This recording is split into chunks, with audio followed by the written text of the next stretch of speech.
সূর্যের প্রচন্ড তাপে মাথার মগজগুলো গলে গলে নাকের ছিদ্র আর কানের ছিদ্র দিয়ে বেয়ে বেয়ে পড়বে। হুফাতান উরাতান মুশাতান গুরলা, পায়ে দেওয়ার মতো কারো জুতা থাকবে না। আজকে যে বাটা জুতা পরে আসছেন, অ্যাপেক্সের জুতা, কিয়ামতের দিন জুতা থাকবে পায়ে, গায়ে জামা থাকবে না। Everyone will stand up as naked.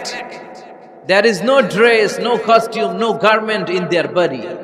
দেহে কোনো পোশাক নাই, পেটে খাবার নাই, পায়ে জুতা নাই, সূর্যটা মাথার কাছে, তৃষ্ণায় জিহ্বাটা বের হয়ে নাভি পর্যন্ত ঝুলতে থাকবে। সবাই বলবে আল্লাহ আমারে বাঁচাও, আমারে বাঁচাও। ওই দিন বাবা ছেলেরে চিনবে না, ছেলে বাবারে চিনবে না। অনেক বাবা ছেলের কারণে জাহান্নামী হবে, অনেক ছেলে বাবার কারণে জাহান্নামী হবে। তাহলে তখন বাবা ছেলের শত্রু হয়ে যাবে, ঠিক কিনা?